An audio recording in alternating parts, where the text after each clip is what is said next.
Welcome to the coolest coast. This is Coffee with Kristin and Tina. We are your hosts. I'm Tina Prigge with Vagabond Creative Studio. This is my pal, Kristin Odell with Grow with KLO. It is 64 degrees and sunny on the coolest coast. How's it going, Kristin? Good morning. It is going great. I've got my hot cup of coffee here today.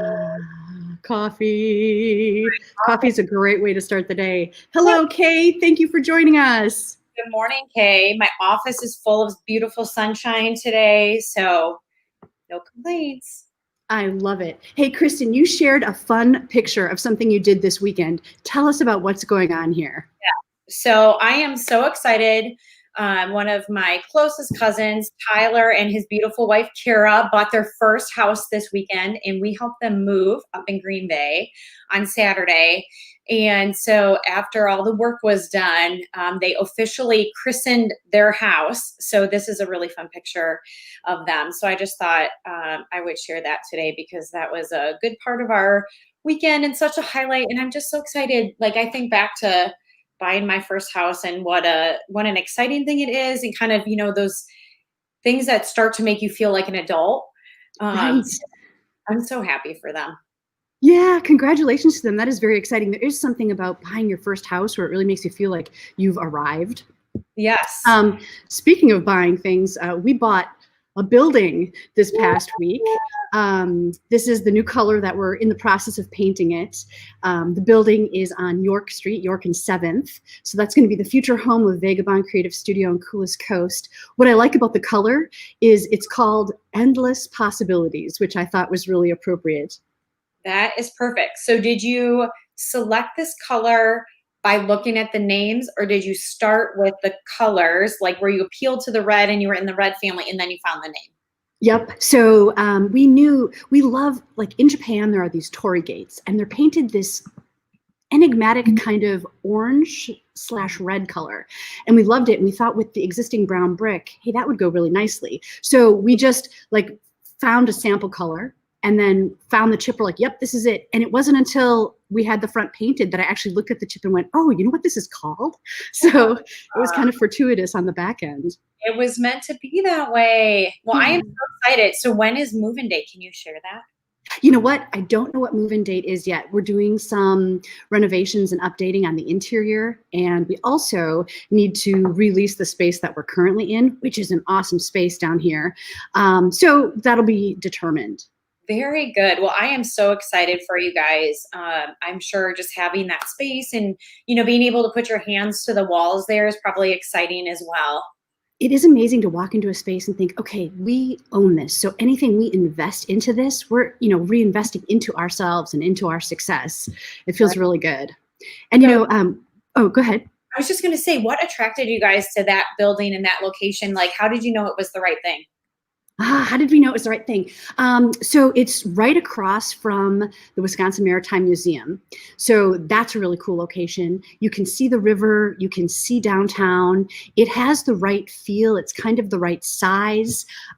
Just everything about it felt right when we were there.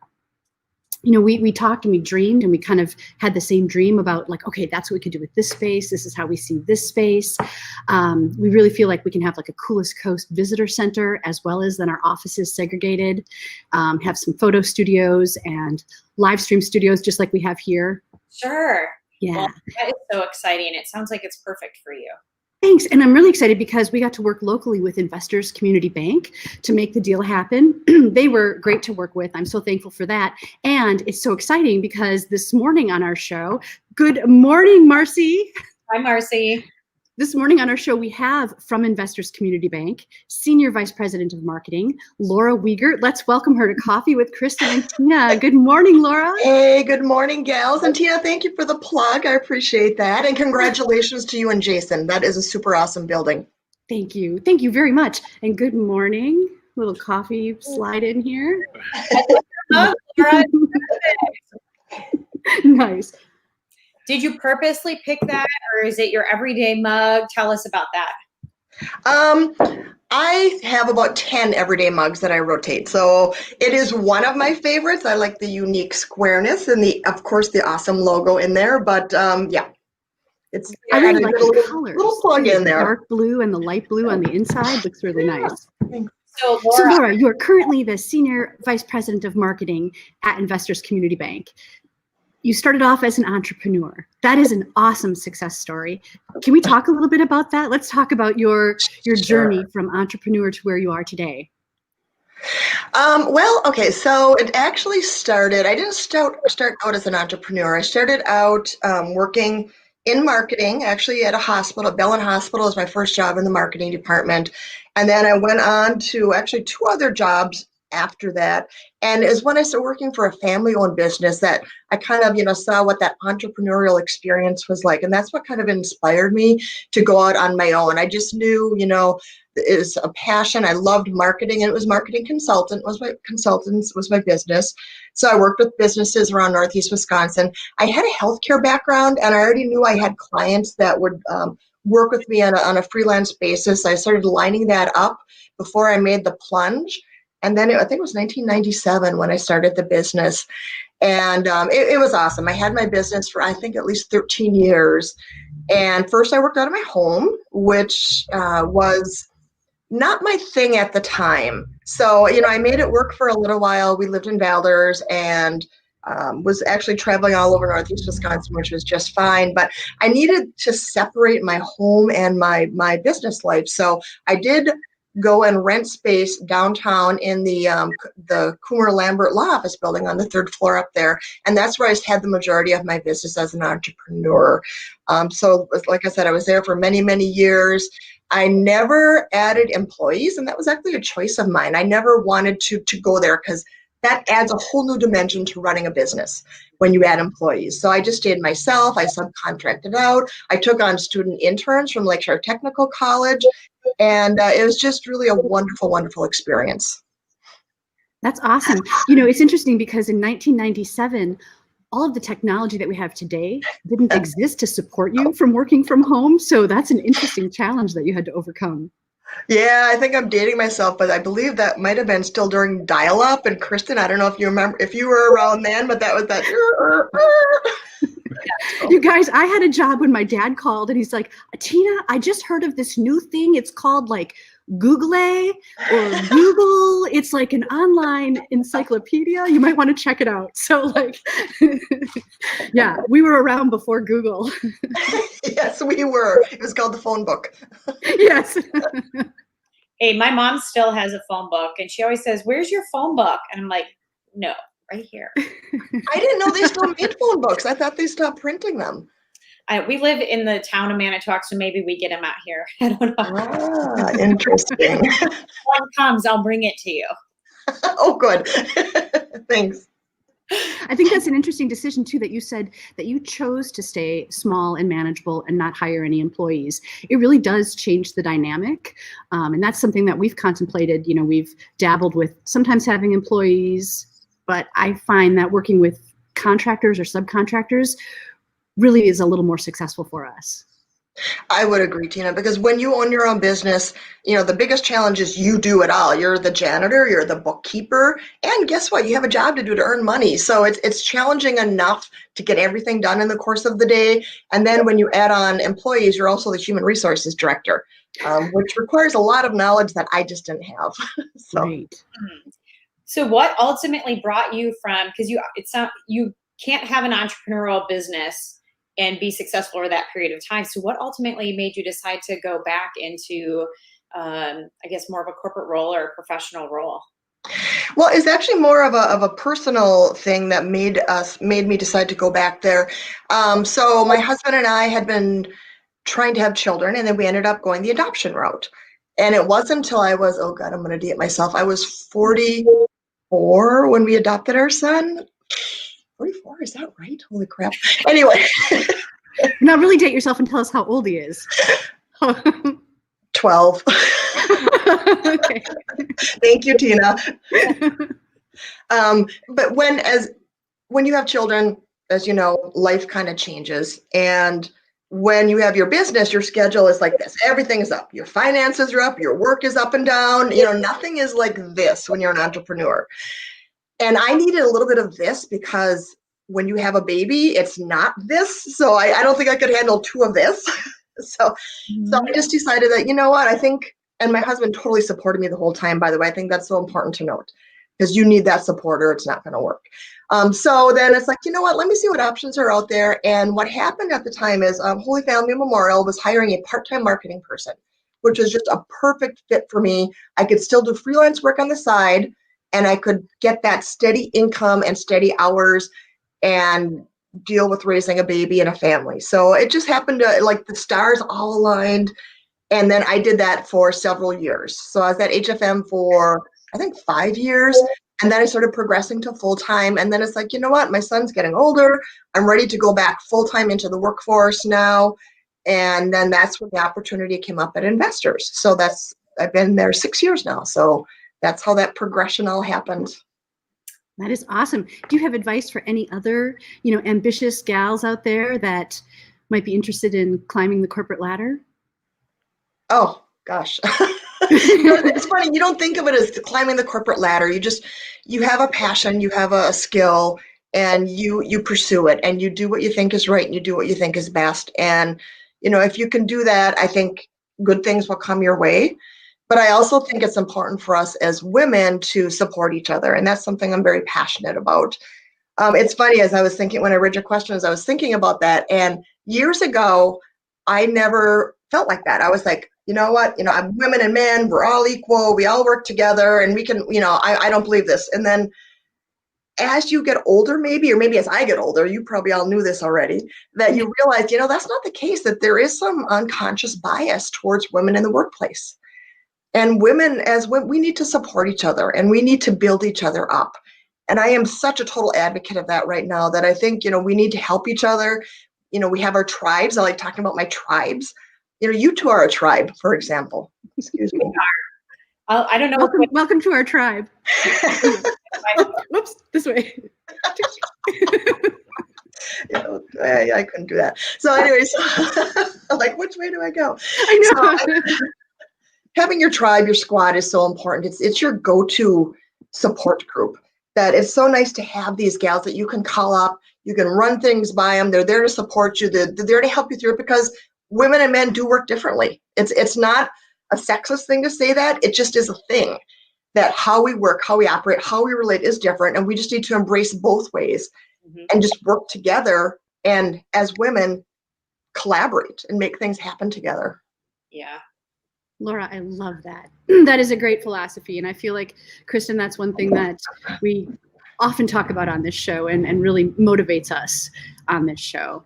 Right. Yeah. And I think another important thing too is that you indicated that what was important in the decision making was doing what's right for your family, taking care of your family and making those choices. And so it wasn't necessarily even the end goal. It was just making the right choices at the right time for what was good for your family, led you to where you are today.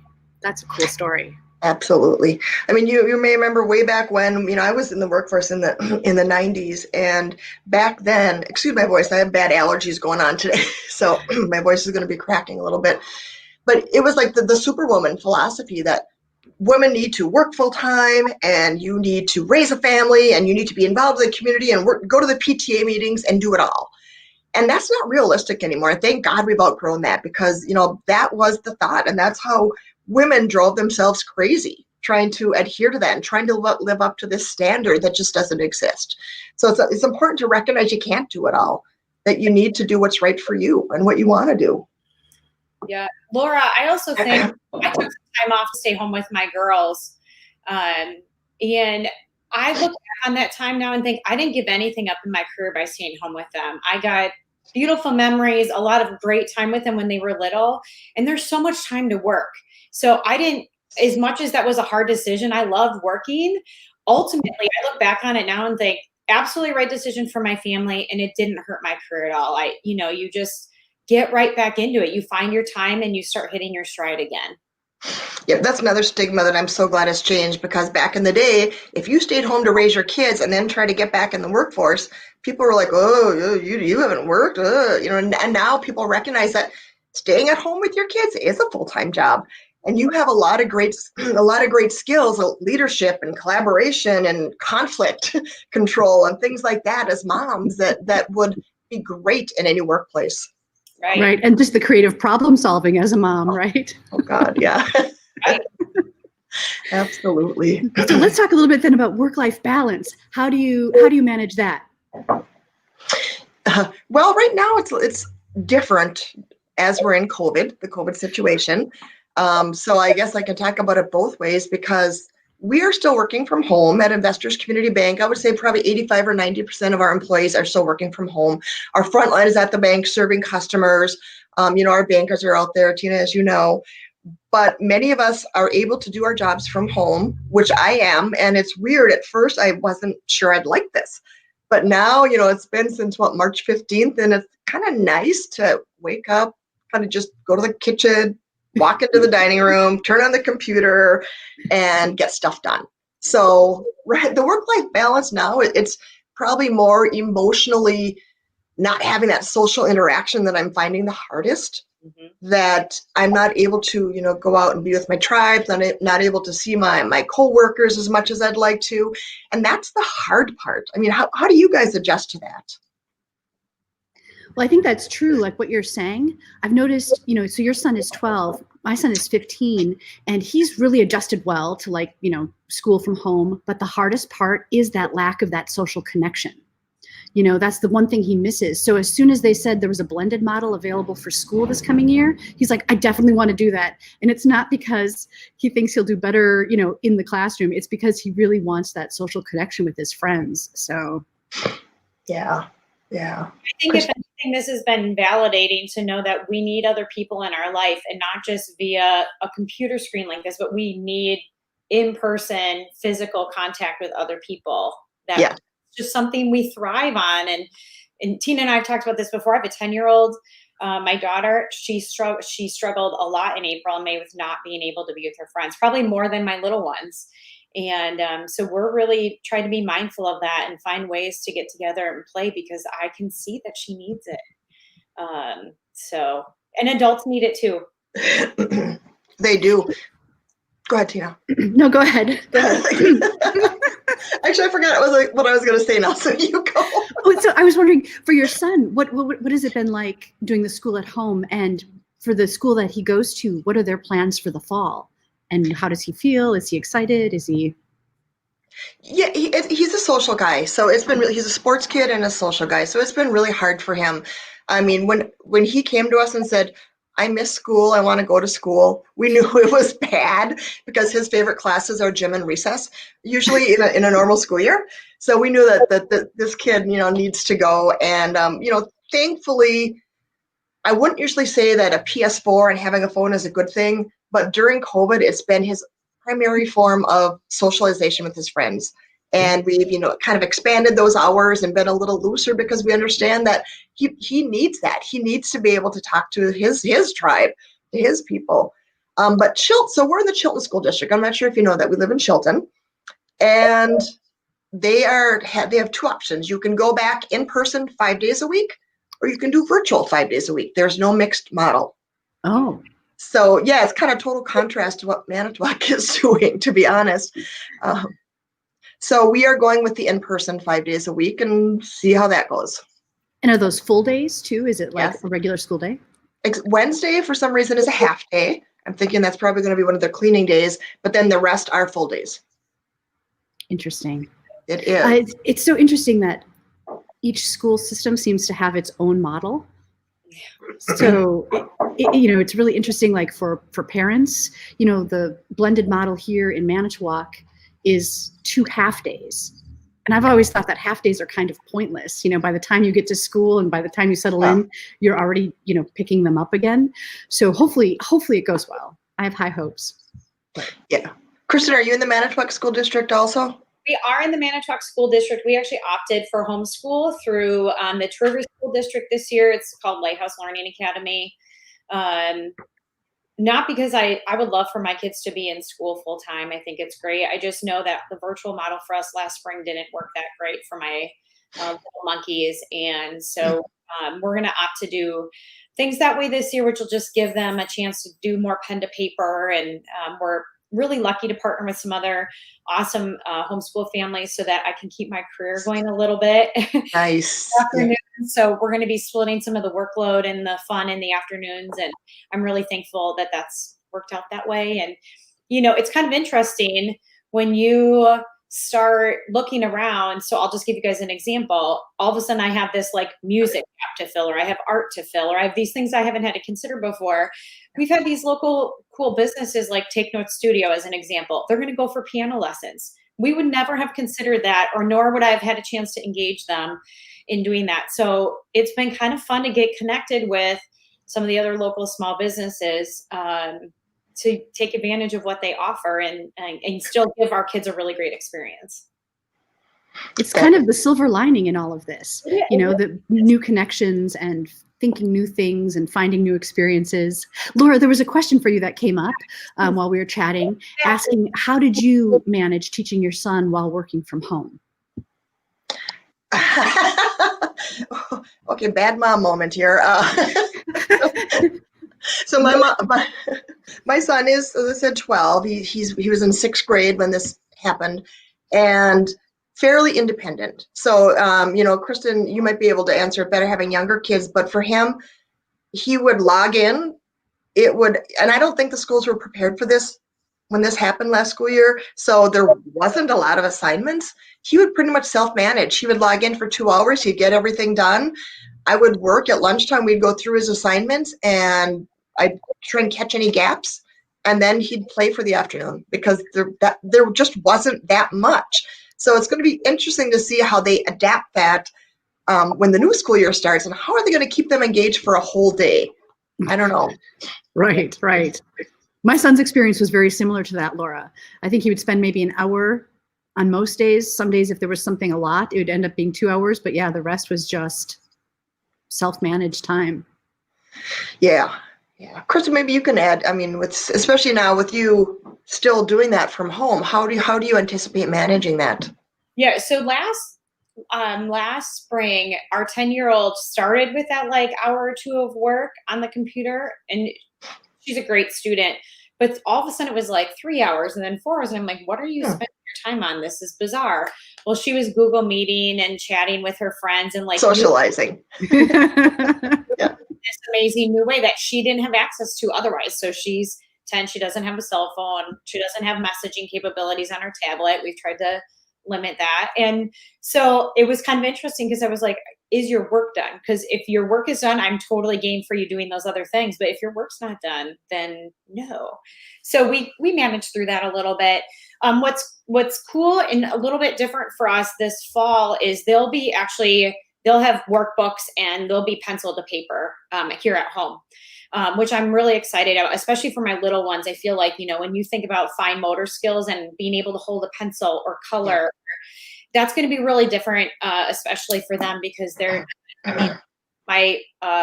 she was a 1st grader last year, did the majority of the work was on the computer. Now we obviously have pens and paper and they color and do other stuff here, but their work will actually be in workbooks and on paper. And that was a choice for me. I picked curriculum that they could do that with. But, as they get older, then there's more online. So the 10-year-old gets to practice math and some of those other things online. So. And there's something to that. They say that what your hand does, your brain retains, so if it's something that you're writing out, it's like a direct connect that I'm not sure if it's the same effect if you're typing it into a computer. Mm-hmm. Tina, it's interesting.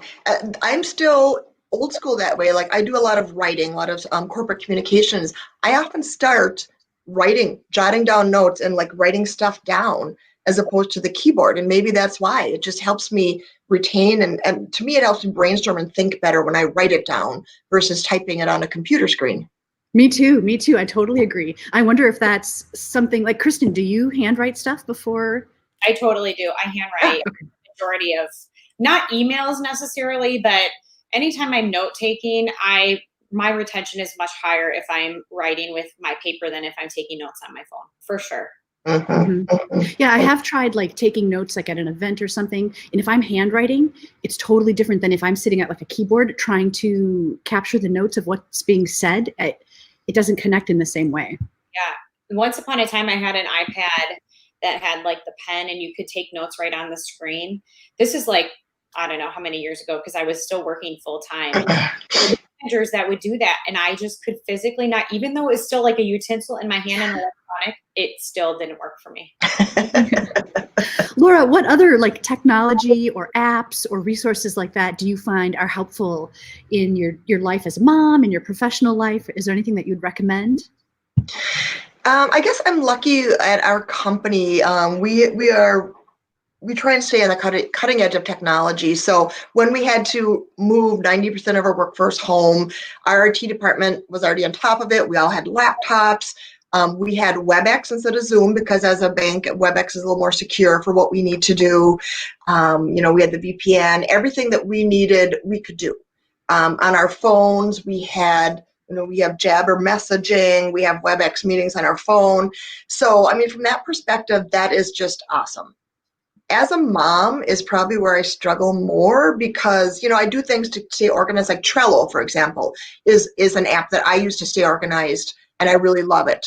But I also want to stay on top of what my son is doing, and that's like, I just feel so out of touch. Like when TikTok first came around, I'm like, what is this? Why aren't you watching YouTube anymore? You used to spend hours watching other kids doing stuff on YouTube, which I never got, by the way.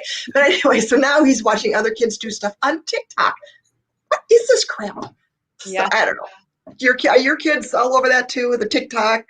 Yeah, TikTok and Snapchat, and I'm trying to get my brain around it, but it's like programmed for a different model of brain or something. Yeah. The girls were watching kids make slime on YouTube this morning, and I'm like, I don't understand why this is television. I don't understand how you're getting more intelligent watching this. Like, it was ridiculous, but it makes them happy. I'm like, there's your hour of happiness for today.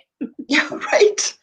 What surprised me was like when they spectate. Like, Laura, I don't know for your son when he plays video games, it's a thing where like, his friends would come over before COVID, for example, and one person would play and everyone else would gather around and watch the player. Right. And right. And I'd say, why aren't you playing with your friends? Oh, they're watching. Well, that's not fun. Yes, it is. Yeah. Like I couldn't, there was a disconnect. How is that fun? But they must have been learning like the skills or something. I guess it's different than playing Pac-Man where you eat and you die and you start over. Like they're continuing in skills and XP and I don't know. Yeah, it's a whole different world. It is. And to try and monitor that, like Snapchat, I finally let him have it. And then it's like, I'm trying to go on there and figure out how to read his stuff. But then I accidentally sent his friends a snap when I did that. I'm like, Philip, I'm so sorry. Oh, that's awesome. Oh, I felt so bad about that, but that's fantastic. It's probably good though for them all to have a reminder that, hey, mom is watching, mom cares, mom's paying attention. I think that's important for a kid to know that. Absolutely. Yep, I would agree. How do you stay connected? So as a leader, I'm guessing you have some direct reports. How do you stay connected with your team when you're all remote? So everything is virtual, but on steroids. So, like normally we'd have X number of meetings, and now, we still have a weekly staff meeting, but now we also have one-on-ones weekly, and then we try and do a virtual happy hour every other week. And then on top of it all, the bank decided to still bring on its interns. So not a lot of companies did that, but we virtually brought on 6 college interns over the summer. So then one of those was mine, a marketing intern. So that was a whole nother level of interesting added on top of that. But, it all worked out great. And I think you just have to be committed to staying in touch. You just can't assume they don't have questions because you're not seeing them or hearing from them. And you just got to reach out on a regular basis. Communicate, right? Great advice. Laura, thank you so much for taking so much time to chat with us this morning. This has been awesome. I really enjoyed this conversation. Me too. Thank you guys. Thanks. And thanks to everybody that participated, everyone that's watching. And we wish you well.